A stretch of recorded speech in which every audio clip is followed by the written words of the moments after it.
Bueno, vamos a continuar con el temario de coagulación.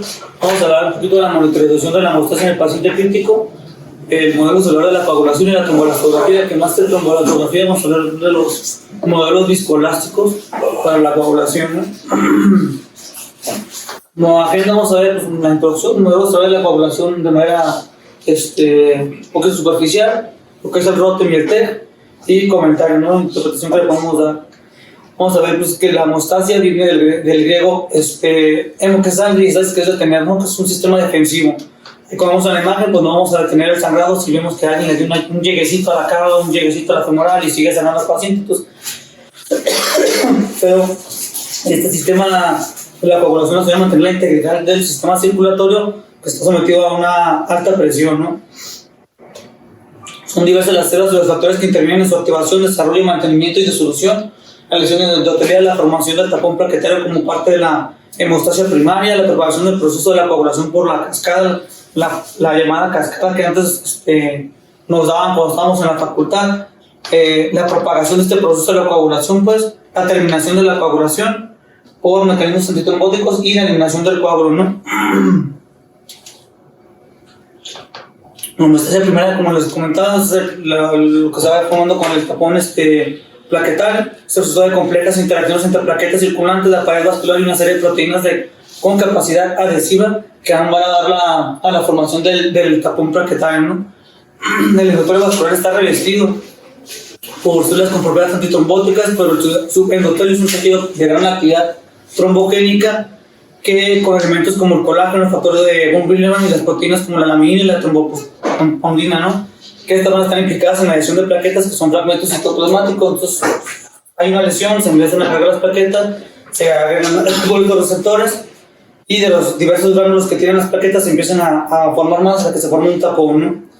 Las plaquetas pues, tienen tres tipos de receptores, realmente presentan más, pero estos son de los de mayor importancia, que son los receptores de integrinas, los receptores de colágeno, las glucoproteínas adhesivas, que esto es lo que utilizamos como bien en algunos fármacos que utilizamos, ¿no? Y tras la lesión vascular, el factor de von Willebrand actúa como puente entre el colágeno y el receptor de plaquetas, ¿no? Uno vez facilitando la adhesión de las plaquetas al endotelio. Esta es una imagen nada más para ejemplificar cómo nos lo habían enseñado a nosotros, la cascada de la coagulación, ¿no? Que teníamos una vía extrínseca, una vía intrínseca, una vía extrínseca que se daba iniciada por un daño tisular y iba a coalescer en el factor 10, ¿no? Igual la vía intrínseca había un contacto, un vaso sanguíneo dañado, se iban activando diversos factores y todo, si llegaba hasta el factor 10, ahí se juntaban y se hacía la vía común, ¿no? Que es lo que nos han ido enseñando. Sin embargo, se ha ido demostrando que estas vías no son paralelas, ¿no? Sino que actúa la vía intrínseca y bueno, a pesar de que no son paralelas, no solamente es el daño tisular la activación de estos factores, ¿no? Sino es el factor tisular el principal desencadenante de la cascada de la coagulación, ¿no? Entonces nace este modelo celular de la coagulación, ¿no? Que se divide en estas tres fases, que es una fase de iniciación, amplificación y una propagación. Eso es lo que se va a conocer como el modelo celular de la coagulación, ¿no? Que va a ser simplemente por el factor tisular, que es lo que nos va a ir activando todo, ¿no? Como les decía, no es una vía paralela, su función principal es aumentar la formación de trombina de las vías de la cascada, pues, que es la de mayor relevancia en vivo al activar el factor 10, ¿no? Un poquito más de la explicación del modelo celular. Vamos a tener que tenemos una célula dañada, va a haber un factor tisular que se va a unir al factor 7A. Este factor 7A va a activar el factor 10 y va a formar un complejo factor 10, factor 5, que esto nos va a generar la protrombina y nos va a generar la trombina. Se generan en muy pequeñas cantidades, no va a ser suficiente para generarnos nada, pero va a ser lo suficiente para que llegue la amplificación y esta trombina unida a la plaqueta junto con el factor de von Willebrand formen nuevos complejos, factor von Willebrand, factor 8, este factor 8 va activado y se formen estos complejos, ¿no? Que va a ser el factor 5 activado junto con el factor 11. Esto un poquito en la amplificación. Ya en la propagación, este factor tenaza se le va a llamar más que nada por el factor 10 activado, va a ser el factor 8A activado, el factor 9A y el calcio y fosfolípidos. Lo que nos va a activar aquí cataliza una conversión al factor 10A y se va a formar un complejo protrombinazo, ¿no? Que es factor 10A con el factor 5A activado con calcio y fosfolípidos en la superficie de la plaqueta. Y esto sí va a catalizar la formación de varias cantidades o mayores cantidades ya más importantes de trombina. Esta trombina, aparte de transformar el fibrinógeno en fibrina, activará el factor 13 y el inhibidor de la fibrinosis mediado por la trombina, que son básicos para el coágulo, y nos va a dar estabilidad, nos va a formar ya la fibrina en el coágulo, nos va a dar estabilidad. Pues de que este es como el modelo que se ha estado estudiando más para ver la coagulación. Vamos a ver, como nos enseñaron en la facultad, que vamos a seguir utilizando por lo que era la vía extrínseca y la vía intrínseca en los tiempos de coagulación por TP y el INR, ¿no? Así como el fibrinógeno, para ir valorando. Por eso les pongo esta imagen para ejemplificar que pues con la vía intrínseca vamos a hablar del TTP, con la vía extrínseca el TP y el INR, y con la vía común vamos a ver el tiempo de trombina y el fibrinógeno, ¿no? Que es lo que nos vamos a ir valorando en las cascadas, ¿no? Desde que tenemos vía extrínseca, vía común, por la cascada que nos conoce comúnmente, seguimos utilizando esto, a pesar de que no es lo más correcto, ¿no? Derivado a que toda la población se inicia principalmente por el factor tisular, ¿no? Esto es una imagen igual para ejemplificar el tiempo. El TTP, pues, como va utilizando la vía intrínseca, y que unas prolongaciones de esto nos puede dar afectaciones al factor 12, 8, 9 o hasta 9, ¿no? Igual la otra que nos va a hablar de la vía extrínseca, la trombina, y esto nos va a dar la cantidad, ¿no? Pasando ya un poquito a lo que es la tromboelastografía, realmente son más pruebas viscoelásticas para valorar la coagulación, ¿no? Hay dos principalmente, no es algo nuevo realmente. Los que son de anestesio, no sé si ya tuvieron su clase, si tengan en su hospital la tromboelastografía. Esto realmente surgió inicialmente en 1948 por el doctor Hart, que fue un alemán que fue el que empezó a utilizar esta tromboelastografía, ¿no? Por ahí del 80 que dio un desuso de la tromboelastografía hasta el año 2000, que fue donde se empezó a utilizar otra vez, principalmente en cirugía cardíaca, al ver que estos pacientes se les transfundían múltiples concentrados eritrocitarios. Vieron que con la tromboelastografía, un médico en Estados Unidos, un de Pittsburgh, si no recuerdo, utilizó este tromboelastógrafo y vio cómo se iba formando la coagulación, y disminuyó de manera importante los concentrados eritrocitarios que se transfundieron en este paciente. Entonces, del 48 hasta el 2000 no hubo mucha evolución, se acabó en desuso, solamente era como práctica para irlo estudiando, ¿no? De manera teórica, no se utilizaba de manera práctica hasta el año 2000, que fue cuando se empezaron a utilizar estas pruebas viscoelásticas. Por la historia fueron evolucionando hasta el 2016, que fue que se creó ya el tromboelastógrafo ya un poquito más avanzado, y lo que es el ROTEM, ¿no? Que no es lo mismo el TEC, que es la tromboelastografía, ni el ROTEM, que es la tromboelastrometría. ¿Saben? Ahorita vamos a hablar un poquito más de eso. Que esos ya son los modernos que se podría decir que utilizamos, ¿no? Y estas, para que nos sirvan, son capaces de medir el espectro completo de la formación del coágulo, desde la generación de los primeros filamentos de fibrina hasta la reflexión del coágulo y la fibrinólisis, ¿no? Este va a detectar y cuantificar varios parámetros relacionados con la formación y lisis del coágulo. Nos ayuda mucho para control de daños. Se utilizó principalmente, ¿por qué? Para que no puntos creernos de que, como es lo que utilizamos mucho con el ultrasonido, ¿no?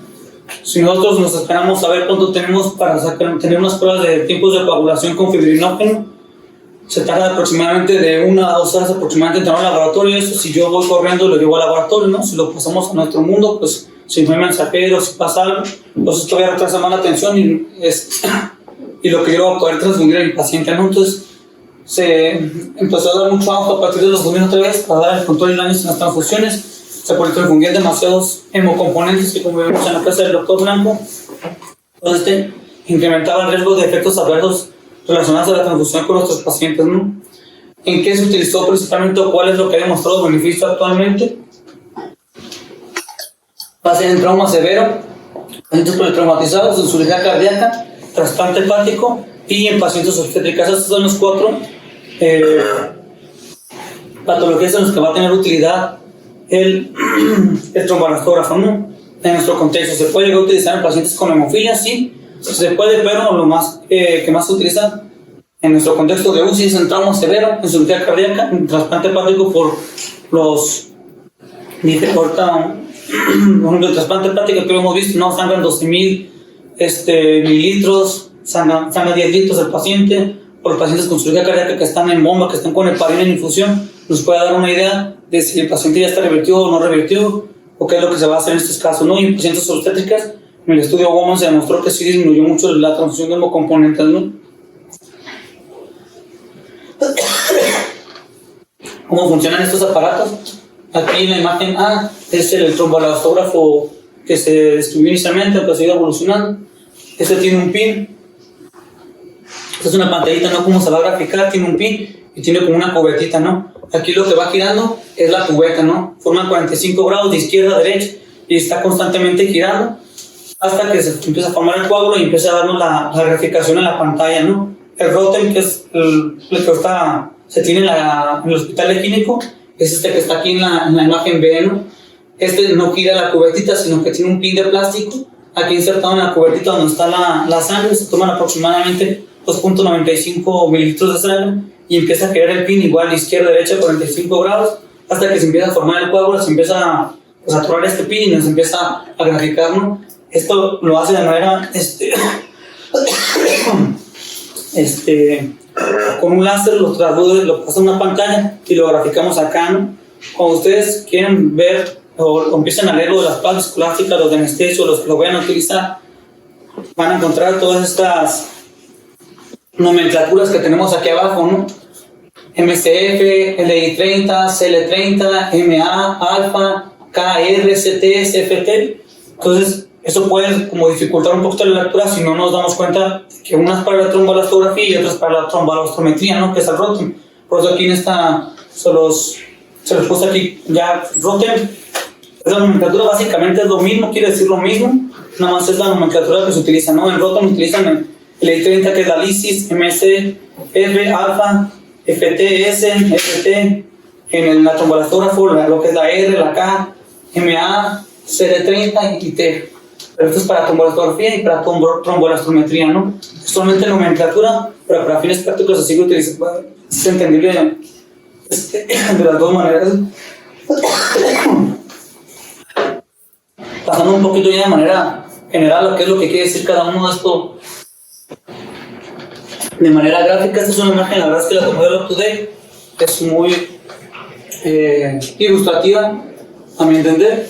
Si se fijan, utiliza la nomenclatura de lo que es el tromboelastógrafo combinado con el Rotem, no porque se sigue utilizando de manera pues indistinta.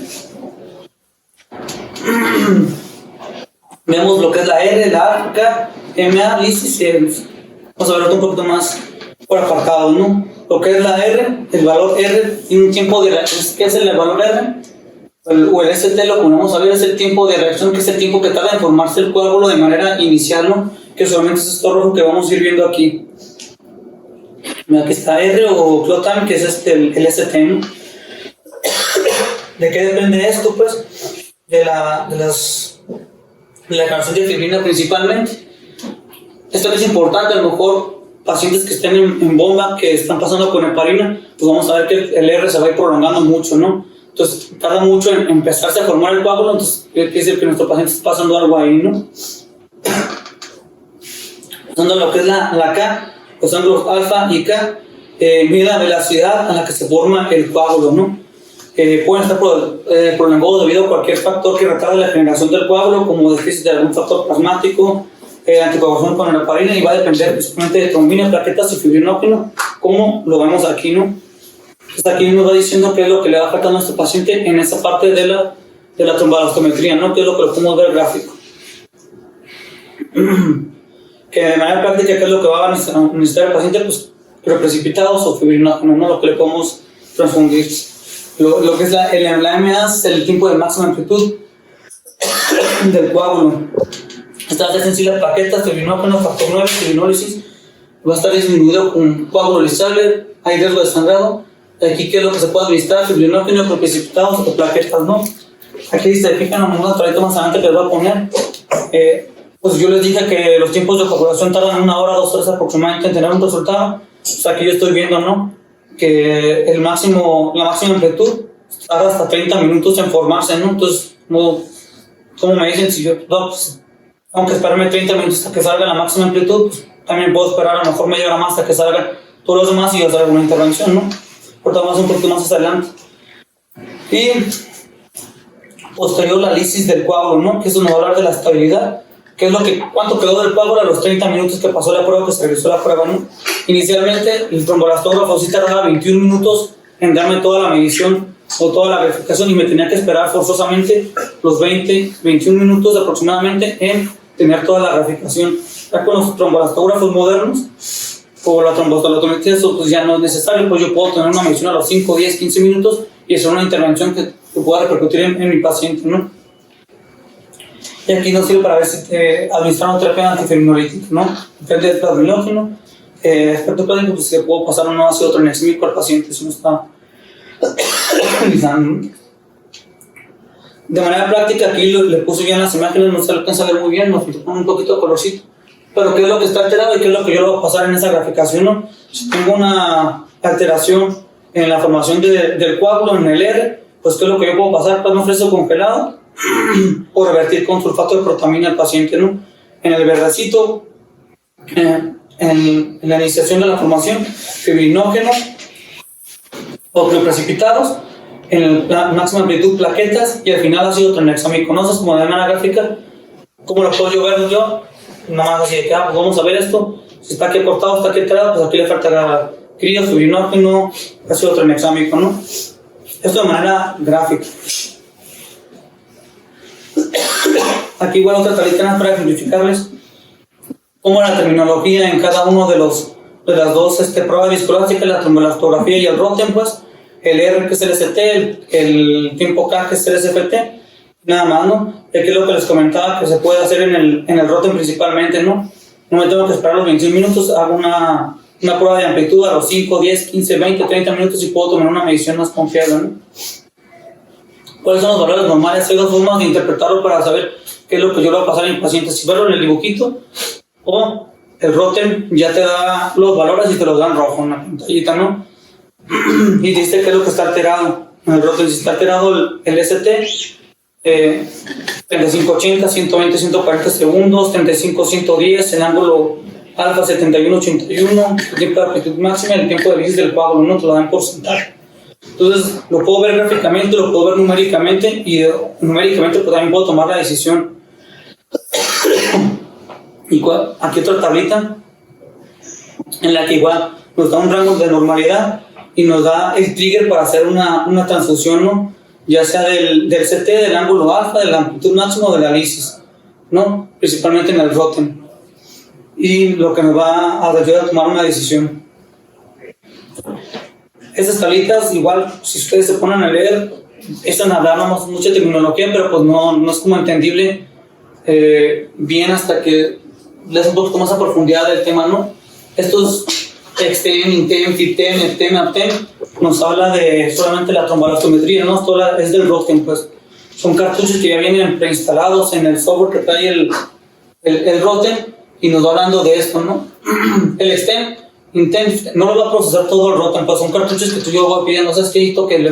Pues estaba con heparina, está en cirugía cardíaca, está en bomba, que quiero ver si tiene otros efectos residuales o no de la heparina, que me lo procesen con el Extem. Siempre te lo voy a presentar primero con estos tres y no te va a dar solamente una gráfica, te da como 4 gráficas o con sus parámetros para poder tomar una decisión. ¿Qué nos va a dar el Extem y el Intem? Vía extrínseca, intrínseca, fiptem extrínseca, fiptem intrínseca, fiptem extrínseca. Entonces, se fijan, a pesar de que ya nos utilizado lo de la cascada de coagulación, seguimos utilizando eso para interpretar todo esto, ¿no? Los reactivos que van utilizando simplemente, que eso es más técnico que nada, pues, el Extem que nos va a hablar la formación, firmeza y estabilidad del coágulo, el Intem la influencia de la heparina, la formación, firmeza y la estabilidad, el Eptem vía extrínseca luego de neutralizar la influencia de la heparina no fraccionada, lo que lo decía. Entonces, traigo una heparinasa, yo le pongo el Eptem, le quito el efecto de la heparina y voy a ver si ya por la otra vez mi paciente tiene todo normal. Si veo que no, sigue todavía sin llegar hasta la lisis del coágulo, o sigue todavía la amplitud máxima corrida, pues quiere decir que todavía tengo efectos, de nuevo hay que revertirlo, ¿no? En ese tipo de pacientes. Tomándolo en el momento, y lo puedo hacer desde los 5 minutos que tuve la muestra, ¿no? Y si ya no, ya cambia mucho de las 2 horas, 1 hora que tenía la muestra con los tiempos de coagulación normales, ¿no? Y aquí hice otra tabla que nomás les puse para simplificarla, que es lo que nos evaluaba de acuerdo al modelo de la coagulación, el Rotem y el TECNU, la iniciación y amplificación, pues en los primeros dos, la ampliación máxima de la propagación y la lisis va a ser la fibrinólisis, ¿no? Lo que va valorando.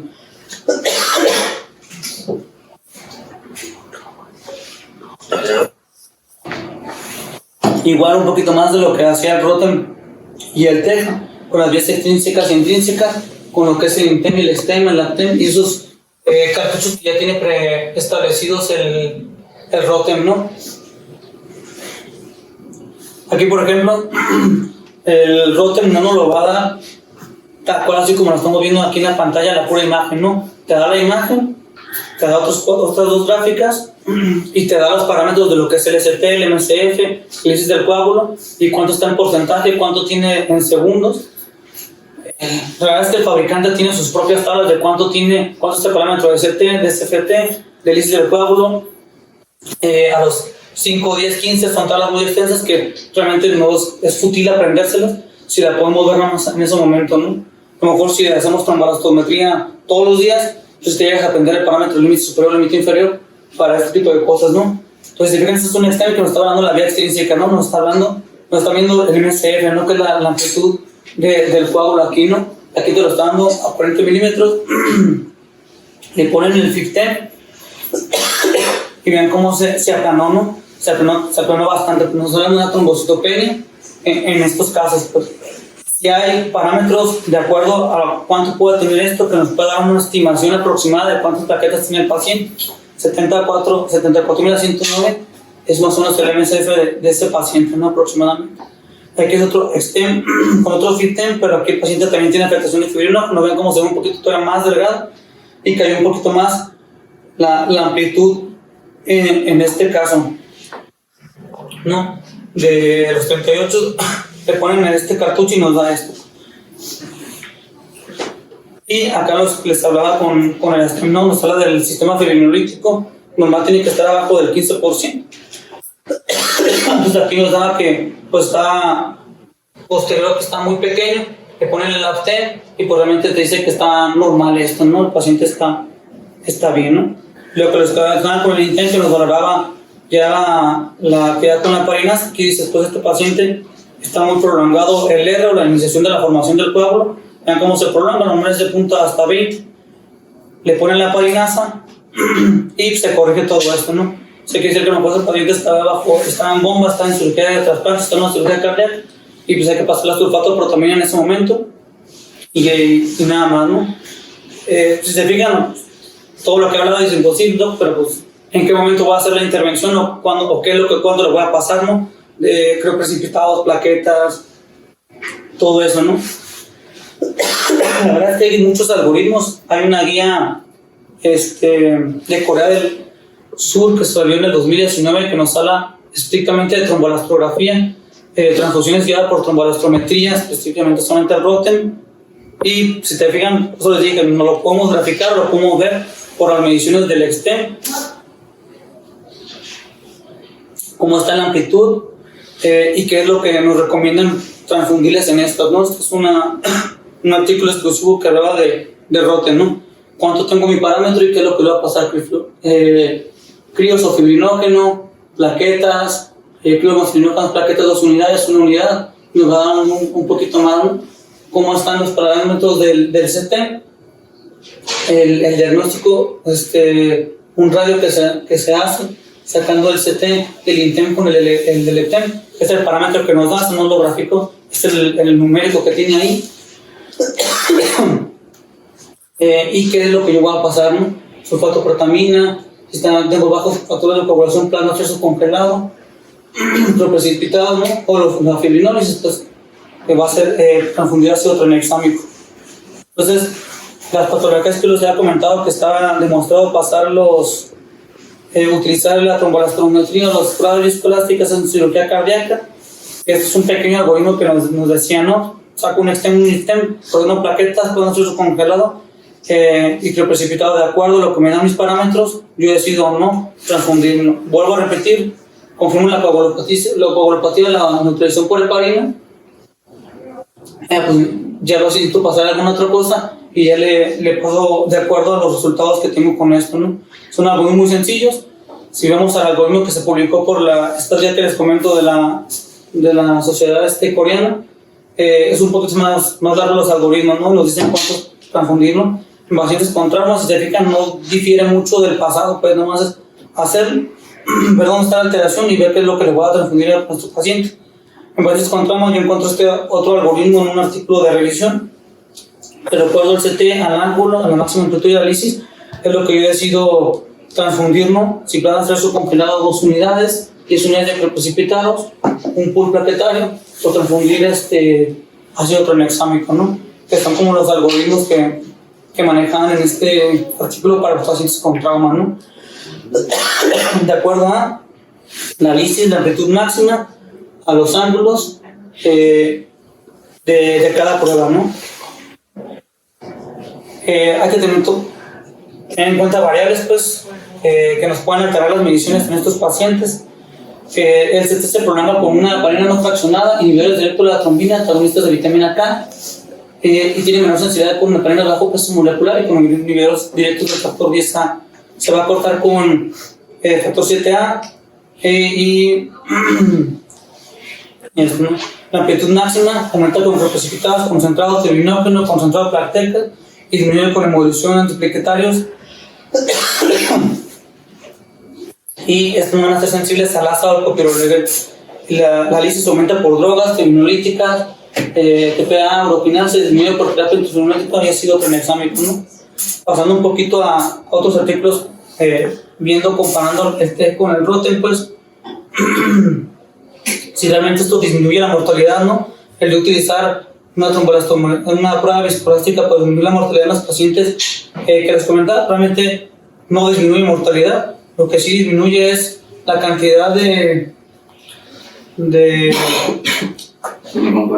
componentes que yo le voy a transfundir al paciente. Eso es lo único que ha demostrado, pues, al disminuir el número de hemocomponentes, disminuye los efectos adversos en el paciente, ¿no?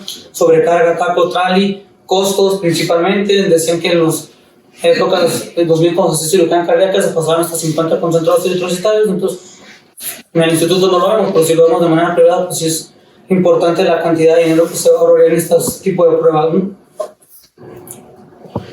Y es otro artículo igual que valoraba el impacto que tiene la tromboelastografía directa en el paciente con resección con trauma. Realmente pues, no modifica mortalidad. Todos los artículos concluyen eso, no modifica mortalidad, pero sí modifico la cantidad de componentes que yo le voy a transfundir a mi paciente, ¿no?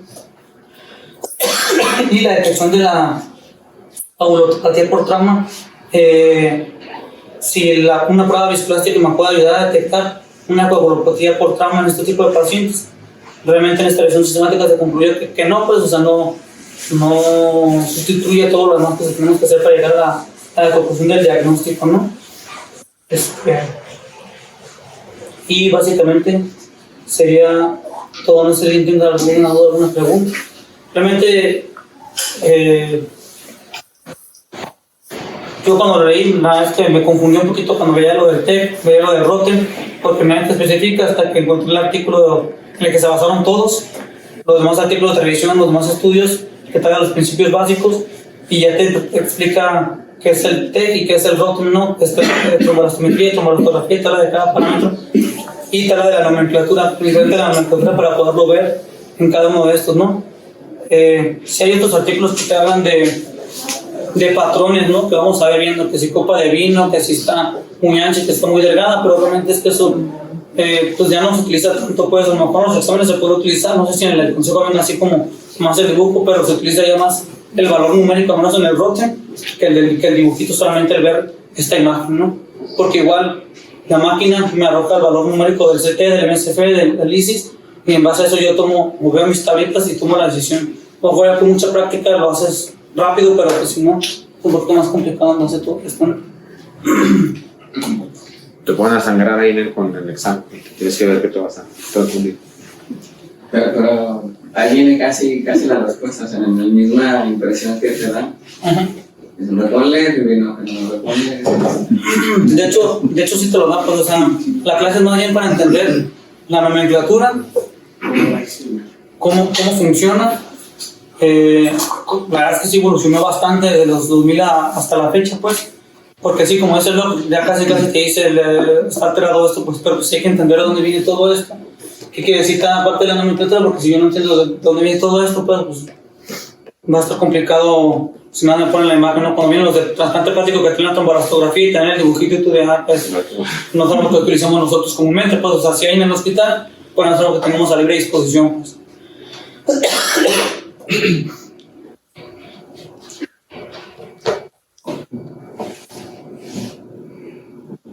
¿Alguna duda, algún comentario?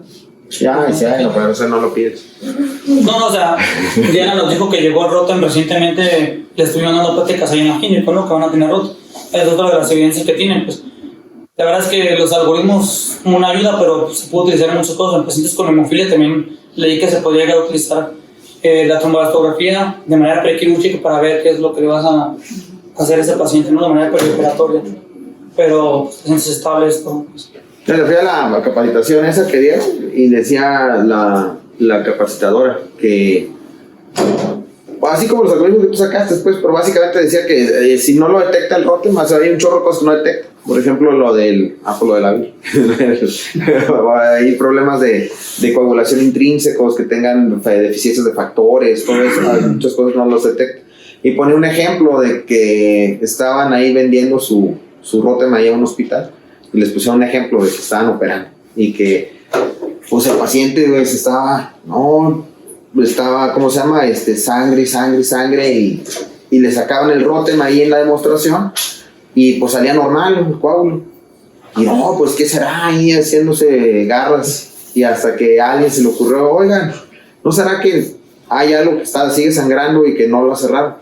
Y pues se cierran, se metieron ahí, a los que están a la demostración se metieron ahí al quirófano, los ayudaron y cerraron, o sea, era un sangrado activo, pues. Entonces, sí, eso era lo que, ¿cómo se llama? El Rotem no lo detectaba. Entonces, te decía que había varias cosas que te puede salir normal el estudio y pues más bien te sirve para descartar que no está dentro de lo que estás. Te fijas, la población en donde más utilidad tiene son pacientes que propiamente no tendrían por qué tener alguna alteración, pues, o sea, la población que era pacientes con politrauma, obstétrica, cirugía hepática y cirugía cardíaca, ¿no? Entonces, casi se va orientando, pues, hacia alguna deficiencia por consumo, o porque ya hayas transfundido mucho, o porque uso de heparina, o porque estés tú mencionadamente, pues, anticoagulante. Sí, obviamente que, pues, trastornos hematológicos muy finos, pues quizá no te sirva, pero es para pacientes pues casi con un gran problema de sangrado, sobre todo por alguna lesión. Entonces, pues, no te va a hacer, no es para el diagnóstico, pues, de enfermedad. Lo que evolucionó fue mucho el tiempo en el que te ayuda a tomar la decisión, pues. O sea, el Rotem ya te la menciona 5, 10, 15, 20 minutos, pues, entonces a los 5 puedes empezar a ver desde aquí, pues, ¿no? Desde los ángulos, el cabo o el alza hasta la amplitud. Empieza realmente el A5 a los 5 minutos de aquí la amplitud, empiezas a ver, puedes saber si vas a pasar plaquetas, críos, fibros, fibrinógeno o qué es lo que vamos a transfundir. Entonces, es lo que te decía, ¿no? Que tienes que esperar 2 horas, luego aquí pues, la mensajera no llega, pues, no procesa la muestra. Y la otra que puso ella es que según ella era muy sencillo, pues, pero la verdad sí necesitas usar. Mira, yo lo que vi, o sea, el Rotem no te da nada más una imagen como las que yo puse aquí, ¿no? Te pone el extem, el intem, que son como los que vienen de cajón, que te va vía extrínseca, vía intrínseca, te pone el FIPTEM también, y ya tú le puedes pedir a la máquina o quien lo va a procesar, porque lo procesamos nosotros realmente, lo procesa un técnico. Y ya te dice, ¿sabes qué? Este paciente está bajo efectos de heparina en quirófano, y te le pone el extem para saber si todo sigue con efectos residuales y dices, mira, ve cómo está el R, está muy prolongado, sí hay que pasarle, hay que revertirlo todavía más, ¿no? Un quirófano, por ejemplo. O que te lo recibes tú, ¿no? Que sigue con sangrado en capa común, que nos llegan, no, es que sangrado en capita, pues, y ya bajó 3 gramos, ¿no? No, sí. Entonces, te da todo, y te da estas dos cosas, pues. Aquí yo lo corté, pues, pero aquí traía acá abajo, pues, y te dice ST, SFT, MA, lisis, el porcentaje, y te da de A5, A10, A15, ¿no? Y te da de manera numérica, pues. Entonces, el manual del propietario sí traía todos el parámetro que tiene que ser del ST, del SFT, la amplitud máxima, en cada tiempo, pues. Es una tabla gigante, pues, de todo lo que, el parámetro que viene, pues. Que lo que yo vi, pues, lo que estuve leyendo, pues, está más padre el Rotem, más práctico que el tomografógrafo moderno. Aunque ya en 2016 sacaron los dos, el Rotem y el X6. Sí. Más nuevo. Que cuando yo hice el examen del consejo me preguntaron de la trombolastografía, no trombolastografía. Pero pues hay que ver si ya agregaron al nuevo Es que examen. al menos como lo estuve leyendo para preparar la clase, trombolastografía solamente es el término que te habla de esta nomenclatura, pues de la que viene de R, alfa, MA y lisis, ¿no? Pero de manera indistinta se habla de trombolastometría, que es el Rotem, y trombolastografía casi en todos los artículos, pues, sale eso, pues. Y hay artículos exclusivos que hablan de puro Rotem, pues, y de textos, que es el trombolastógrafo, pues. Pero son las dos pruebas viscoelásticas que se utilizan, pues, esas dos. Muy bien, se los van a preguntar. Bufasas.